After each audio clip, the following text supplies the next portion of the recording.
Hi, I'm Connie Whitman, your host, and you're listening to Enlightenment of Change on webtalkradio.net. As always, thank you so much for joining me. So I'm going to start with my quote, which is by Katharine Paine. And Katharine says, "The moment you make a mistake in pricing, you're eating into your reputation or your profits."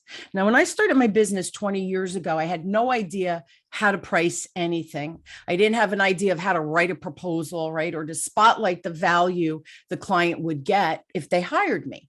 So it was really scary initially because you're out there and you're like, well, what do I do now? So the little voice in your head, and I know it could be very loud at times, it was screaming at me, and it kept telling me you should discount your prices because I had just started my business. And you know what? And I bet that sounds familiar to everybody listening who started a business at some point. The reality, though, is in a few years, once you feel more confident, what happens? We increase our prices. So what is the good starting point? And are we leaving money on the table? Are we undervaluing ourselves because of our own mindset and rhetoric in our head? And the funny thing is, when I started my business, right, 20 years ago, I had already been in sales 20 years. So discounting my knowledge, I had 20 years of experience. So again, be careful when that fear of rejection maybe comes in, or the imposter syndrome. And again, for me, it's just my own little negative record player that loves to play. So what did I do? I sought help from another business owner I was introduced to. How do I price it? How do I set my proposal up? Ask for help. And this is one of my favorite topics still to this day. Even though I'm being a sales expert, leaving money on the table and serving our clients to the fullest ability, right, is not an option for me. It's my responsibility. And that's the thing I want you to think about when you start pricing. So of course I have a guest today who's about mindset and pricing and making sure that we're living up to our value, but we're also delivering and getting paid for our worth. And my guest is Brad Krueger. Now, Brad is the founder of Success Beyond Luck, which champions the success of entrepreneurs and freelancers who provide unique and creative services. Now, in his free time, Brad enjoys cooking. I'm going to hire him because I hate cooking, hiking, entertaining guests, and with his husband, Gilbert. So please help me welcome my wonderful new friend I've known a couple of months, Brad, to the show. So Brad, thanks for being on. Thanks, Connie. So glad to be here. Thanks for the introduction. Yeah, this is important. This is an important topic, right? That whole self-worth, I think it comes down to, and the negative record player, I think is really loud for folks, right? So in what ways does that little voice in our head actually end up costing us money? And I know you see this with your clients all the time. Yeah, there's just so many. It's so common that we self-sabotage ourselves in many different ways. I mean, pricing is just one pretty clear example for most people of how we put money on the table, and then we get up and we walk away from it, leaving it there for someone else to come and get it and use it instead of us. Yeah. And that's just all too common. I see it often with the great entrepreneurs, freelancers that I work with, just in we have fears in that we don't provide any value. Like you said, you have 20 years of experience in sales when you first started your business. I mean, that's a huge amount of investment in the training and experience, 20 years of your life. That's a huge amount of value. Yet it's so common that we underestimate that value and judge ourselves that we don't have value. And also I see that, clients say, people aren't going to like us. I want people to like us, so I can't charge that much. Or the client doesn't have enough money. They don't have that much money, so I can't charge them that much money. We're judging our clients.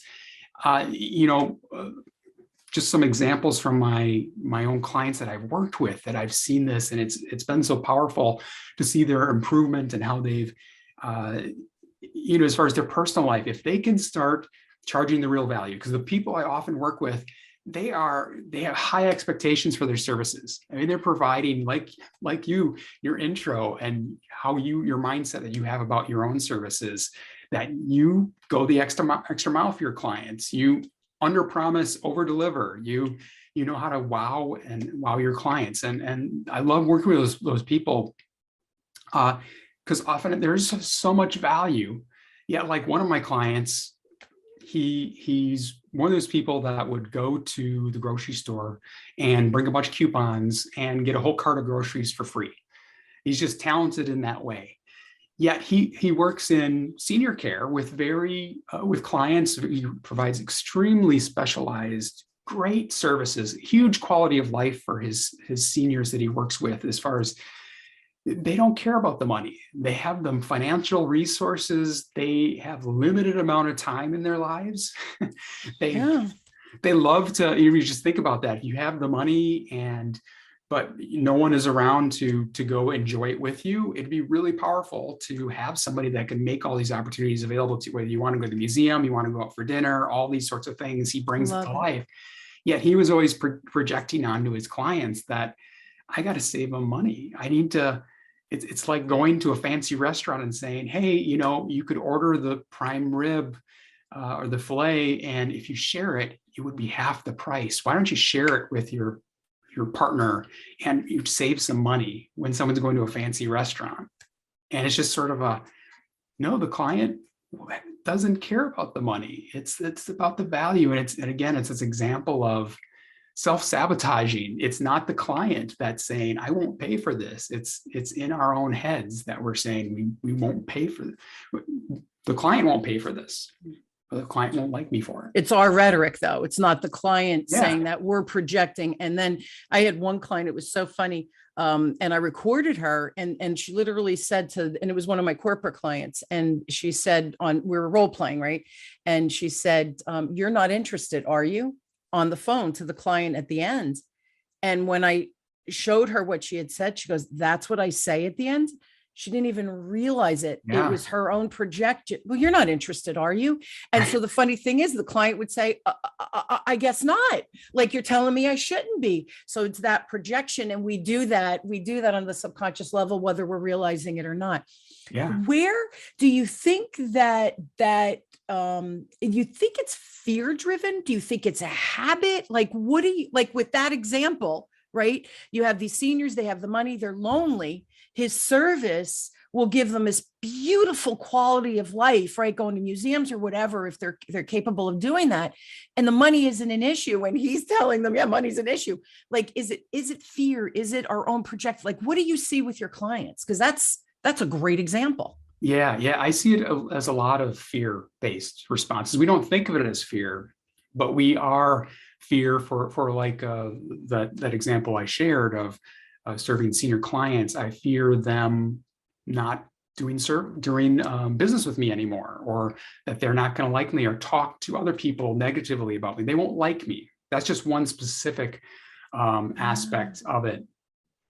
There are others, though. I mean, I may fear one client that his motivation or fear, so to speak, of not charging reasonable prices was just safety and security.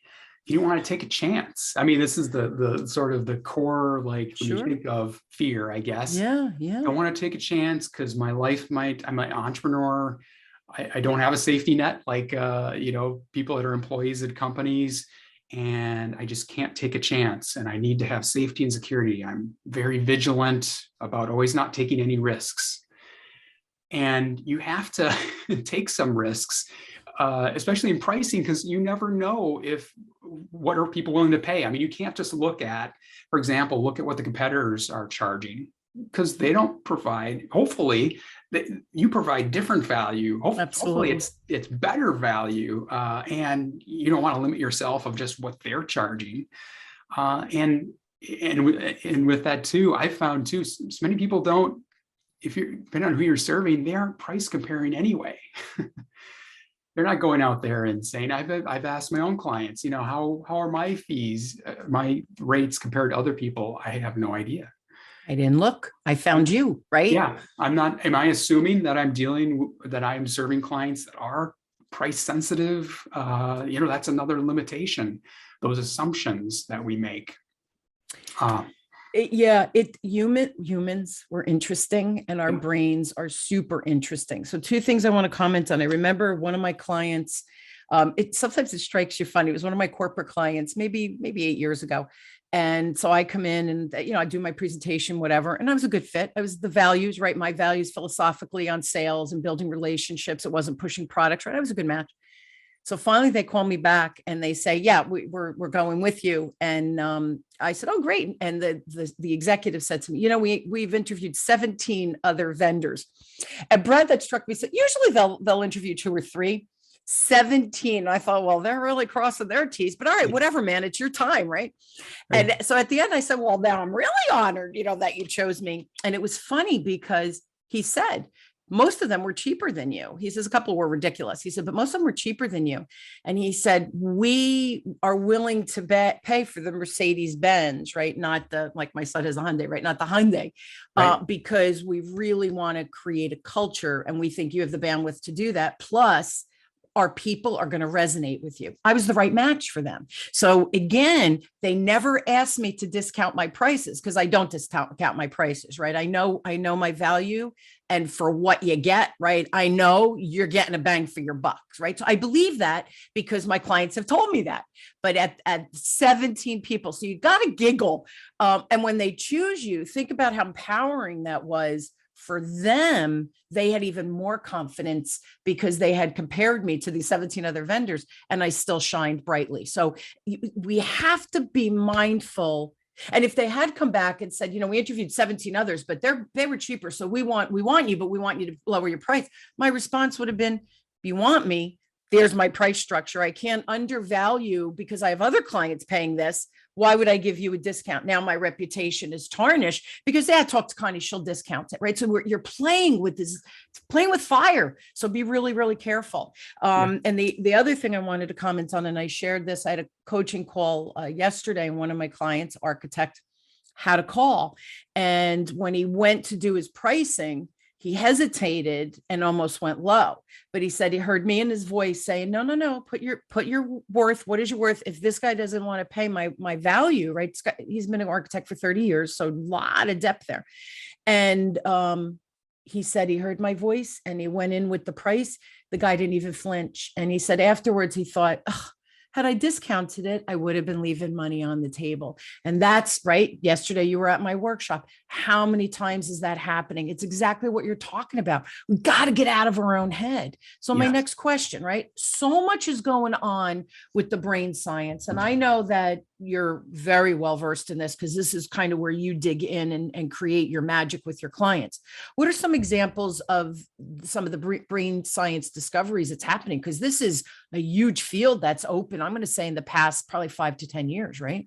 Yeah. I really love the brain science of things. And I mean, just to be clear, I don't have a degree in psychology or sociology. Yeah. It's something as in business that became really evident to me that psychology, sociology, behavioral economics, there's all these different terms out there for how our minds work, the brain science.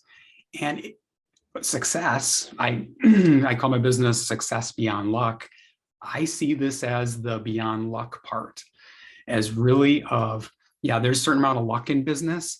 We need to understand people are not making rational decisions, rational economic decisions. It's not like we are all going, and this is where a lot of the science has told us that people make, and you know this well from your sales expertise, buying decisions, for example, they're not rational. People are not looking at X and Y and dotting all the I's and crossing the T's. Yep. It's an emotional decision.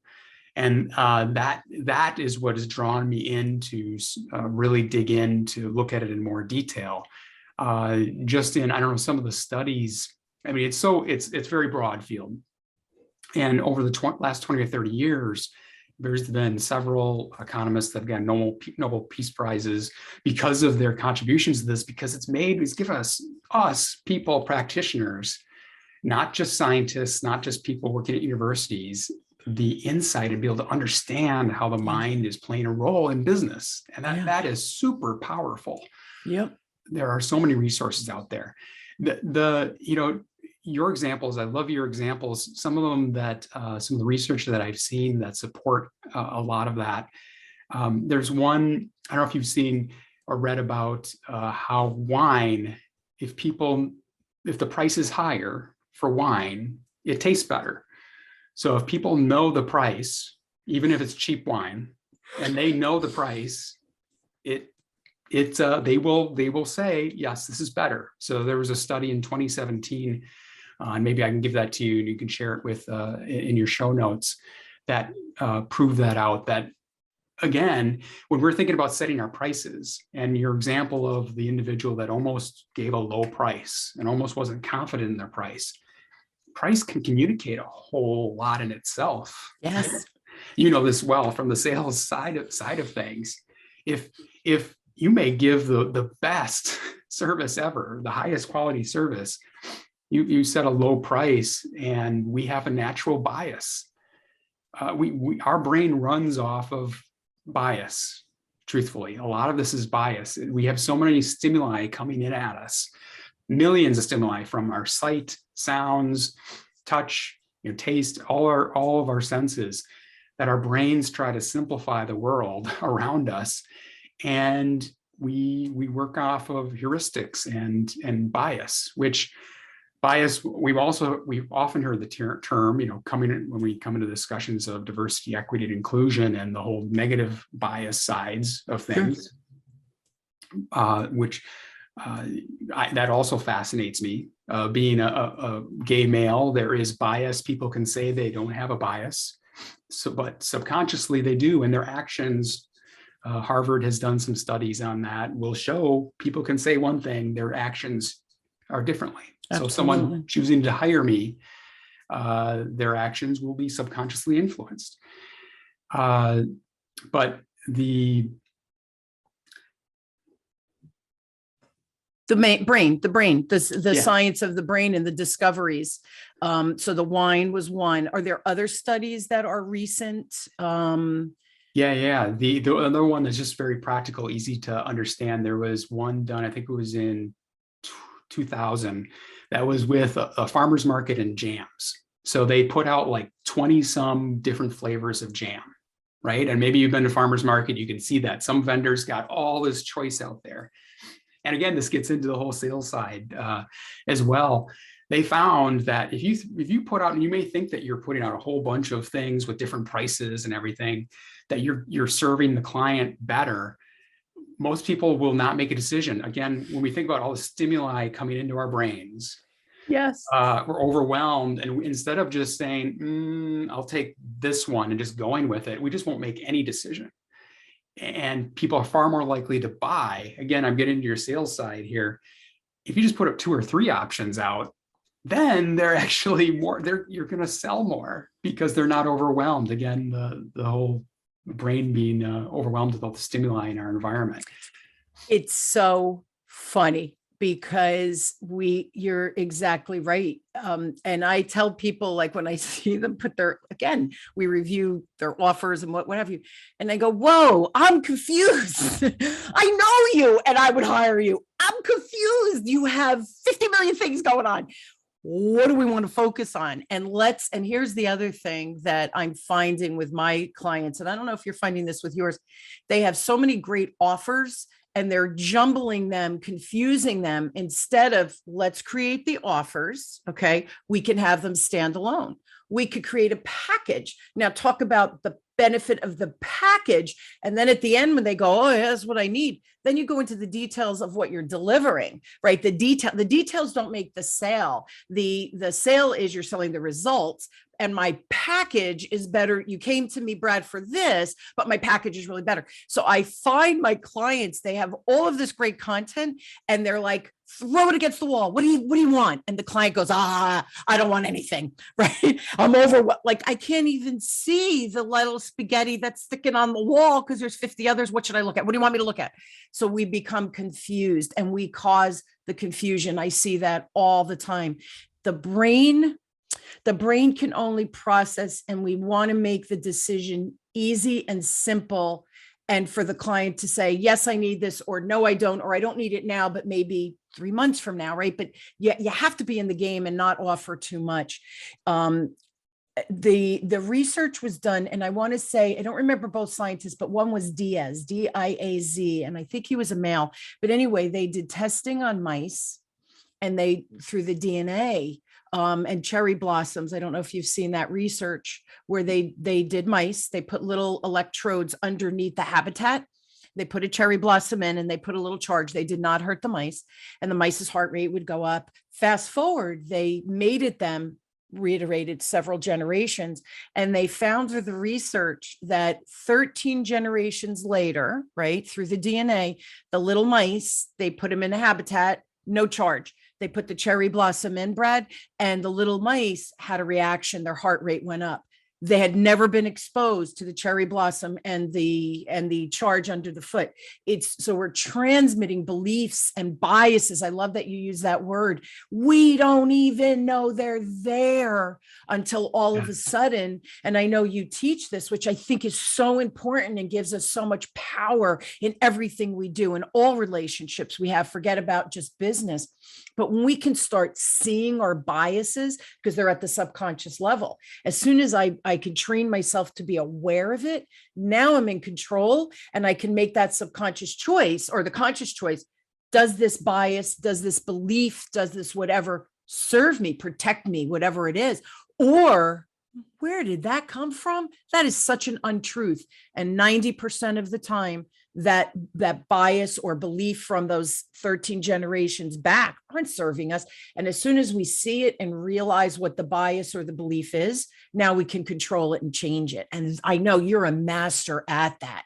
What are some of first, you want to comment? And then I have a question about some practicality. I just couldn't agree. I couldn't agree more. One of the stats that struck me that I never would have thought of and it relates to the bias is that how much time do we spend on autopilot or subconscious mode? And I always thought I'm pretty thoughtful as a person. You know, I try to be mindful of these biases. I see where I'm being influenced. Yeah. And there's a podcast, the Brady Business Podcast.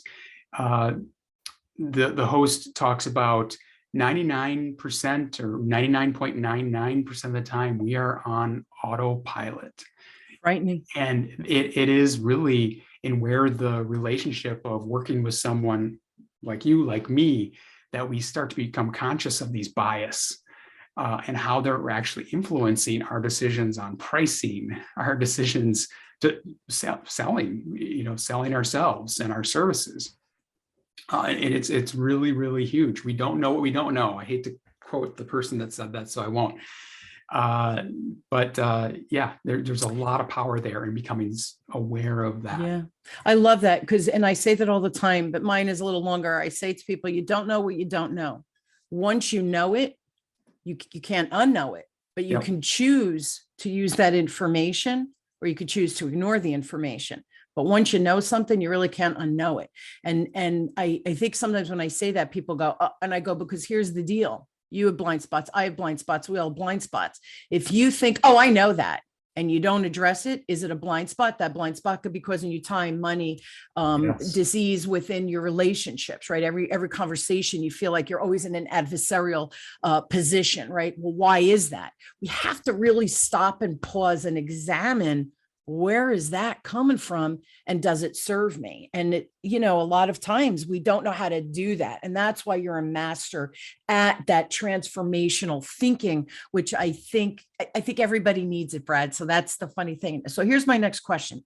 I agree. You agree. The biases, the beliefs, even if we call them beliefs, the beliefs are biases, same thing, right? They're there. They're at that unconscious level. We're on autopilot. We don't know what's happening. What are practical ways that we can rein in? And it's the little voice in our head, right? We all know we have the little voice, and we know that. I think it's, we have 67,000 thoughts.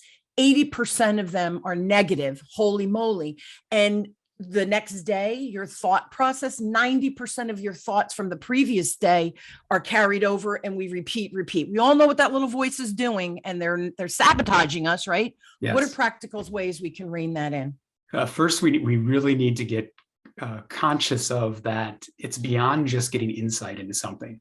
So often I've heard the stat that 90% of people, they'll read a book they'll have great insights, never ever apply it, which is really unfortunate because there's so much great knowledge out there. And we need to get beyond that into very practical, how do we actually get into our own heads and see what's going on? One way that I do that is I, just reference the book, the Positive Intelligence book. It's a framework that I use with my clients, and my clients love it because, as you mentioned, and you know this, you've been through it.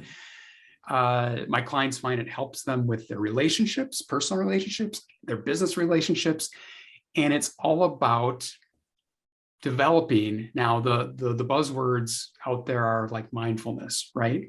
Not everyone's really open to mindfulness and those sorts of approach. This is more of a practical approach to how do we have an operating system for our brain? Because we were born, we were never given an operating system of how it works. How do we have these little voices that sabotage us, tell us, hey, don't tell them that higher price because they're not going to hire you. They're not going to hire you. Don't tell them the higher price, or they don't have any money. You can't tell them that price. They don't have any money. How do we become aware of those things? And the big part is becoming more present. Again, we have the millions of stimuli coming in to us, the sight, sound, everything. We need to be able to focus in on, there's little things that we can do. And I know you're familiar with this one. This was really, really common, is just even the rubbing two fingertips together and feeling the ridges on the fingertips. Shahzad Shameen is the author of Positive Intelligence. Excuse me. Yep.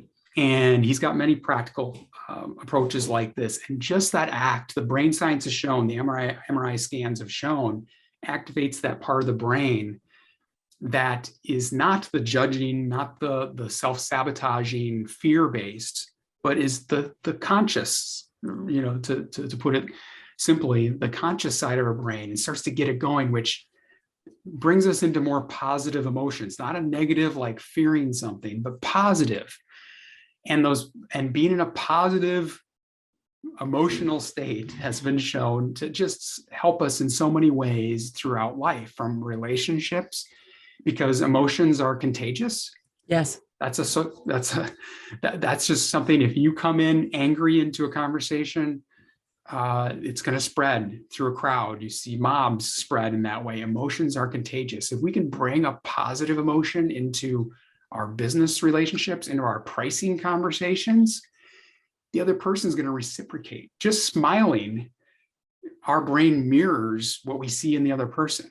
We don't have to think about it. If you force yourself to smile, the other person will automatically smile as well. Right. That's right. It's funny. I'll quickly share whenever, and Brad, I just noticed this. It's so weird because I know people laugh at this because I have such a big personality. I don't like being the center of attention. So like I'm turning 60 and my husband's like, oh, we're gonna do a party. Everybody, does she want a party? He's like, no, don't. You say it to her, her head's going to explode. Right. So it's so funny, but my husband and I'll be walking through a store and people look at me. So initially I thought, do I have a booger? Like, they're looking at me is, do I have toilet paper on my foot? Like, right. What is going on? And I realized, and even with the masks, because if I I never thought about this, but I just want to comment on the smiling. Be pre-mask, pre-COVID, we'd walk through a store. If somebody would make eye contact with me, I would just smile and nod my head, like being, oh, nice to see you. Hello. Right. Just being gracious and you're another human. I'm smiling at you. And they would smile back, right? And no conversation, but then we keep going. Well, now we had the masks on and people were still looking at me. And so at first I thought, why are they looking at me? And I would look, and again, I would smile without realizing, but your eyes twinkle when you smile. And I would notice they would smile back. So it was just a fascinating exercise because again, I was very self-conscious, like, because I'm also 5'11", I'm very tall. So people look at me because I'm like the Jolly Green Giant sister, right? Here's what I realized, I think, after doing some observation of why do they stare at me?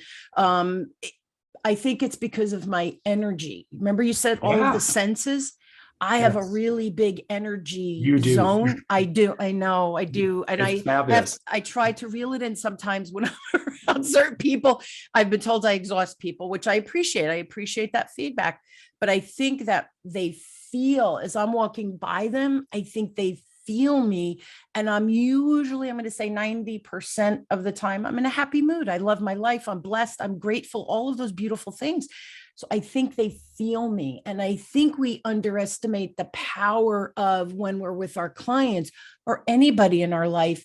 They feel our energy. They feel our emotional, whatever is going on. And you don't want to be the one that people go, oh, it's her again. She's a downer, because then you're never going to get business and all of those things. So we have to really, this is such an important topic, Brad. We really have to do another, we're almost out of time, but we have to do another show. Again, I don't mean to put you on the spot.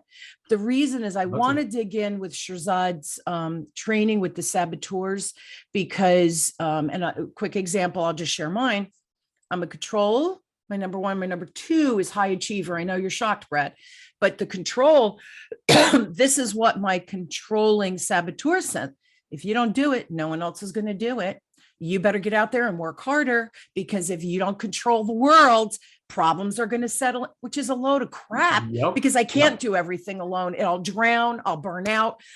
There's many bad things that are going to happen. Right. Yeah. And I'm a hyperachiever, so I can also relate to that. And a pleaser, I'm on the other side of I'll bend over backwards till I break. And it is real fear-based sabotaging of ourselves, and which comes into play in the sales process, in all aspects of life, pricing, everything. And what other thing hit me just about this, I know you want to revisit it later on, is just they're my strengths actually just taken too far. And it's fascinating to me on how that works, how our brains work. It's just fascinating. Yes. And yesterday you were in my training, and I talk about my communication style assessment, right? I offer it free in my show notes. And I always say to people, take it. It's free, right? It's another layer of information, because we have our natural superpowers. But if those superpowers, like the saboteurs, if the superpowers go unchecked, they actually become a blind spot, and you're leaving, right? And I went through all the challenges of each of the styles, because sometimes I'm moving so fast. People have said to me, I can't spend any more time. You're exhausting me. So again, through the years, right, I've learned how to reel my energy in when I need to, and when I need to shine it to get people to they need my energy to rise them up, right? But you have to know how to control that. So all of these things we're talking about, if taken too far, can exhaust, hurt. You please too much, it's a detriment to you, because you're not honoring your boundaries. So we have to do just a whole show, I think, on the saboteurs, because it's such good tangible information. And I love everybody, he was doing this with his fingers. Brad, I do that all the time, all day long. When I feel like I'm getting anxious, I do that. It refocuses you, because you have to think about the ridges on the fingers. I'm not thinking about that conversation, right? Or do that before I go into a meeting, because now I'm refocusing. Now the worry has been parked, because my energy, I'm controlling it because of that little action. So there's so many beautiful tools that Shirzad recommends, but I do Positive Intelligence. What a brilliant, brilliant book. Really quick before we sign out, we'll do a show on this, guys, because I think you'll all love learning about the saboteurs. We all got them. And you really, once you understand it, you start seeing it, where I'm like, oh, there's my judge or saboteur. Go away. I've got this. You're being mean. Go away. Right? I don't need you right now. So there's ways that we can control that once we are aware of it. Really quick, how can people learn more? Because I know you have some free cool stuff on your website. Yeah. People can learn more on the successbeyondluck.com website. I've got success tips out there. One of them is my 5 rules for pricing your services. It's just a short video. I put out a video every week, and just helpful tips to help you price your services. Stop leaving the table with so much money sitting there for other people to go in other people's pockets. Absolutely. Brad, our brains explode, people, when you leave money on the table. That's not an acceptable response, especially because, and the other thing too, Brad, and we were talking about this before we started recording, I know what I deliver. I over deliver. Brad over delivers. So if you're leaving money on the table and someone is looking for a coach, right, a business coach or a sales coach or whatever it is, And because I didn't show up or I didn't articulate or my pricing was off, they're going somewhere else. Shame on us that we allow that to happen as business owners. So yeah, that's one of my pet peeves, Brad. Again, successbeyondluck.com. Please take advantage of his wonderful free content. I will put that in the show notes. If you have a specific question for Brad, please go to his email, which is brad@successbeyondluck.com. Promise, guys, I will put that in the show notes for you as well. Brad, I love spending time with you. I always feel like I learned something. So thank you for being on. Thank you for what you're doing out there. It's funny. My really just real quick, my older son, he's 25. And he and I talk about the universe a lot. And he will say to me, if I had a bad day or a rough day or whatever, things didn't go my way, and I'll be a little cranky, and he'll say, what's going on? And I'm like, I'm really tired. He said, stop saying that. The universe is hearing you and it's going to make you more tired. And I giggle, or I'm like, I didn't like, and he goes, what did you like about it? The universe is listening. And because I taught him that, and we can talk that way. And they took the Saboteurs test, right? Shirzad's test.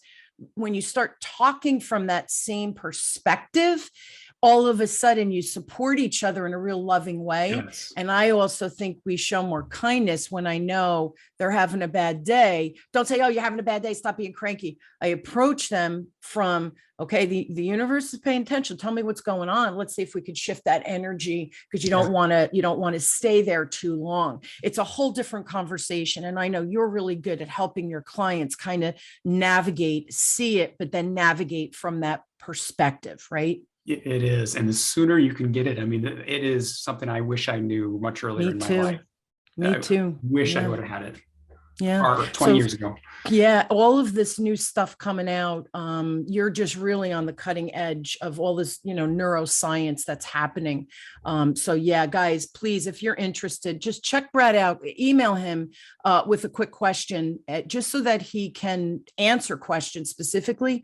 And again, successbeyondluck.com or brad@successbeyondluck.com, and take advantage of the free videos that he's offering. You might pick up a tip or two, apply it. Here's my thing though, Brad.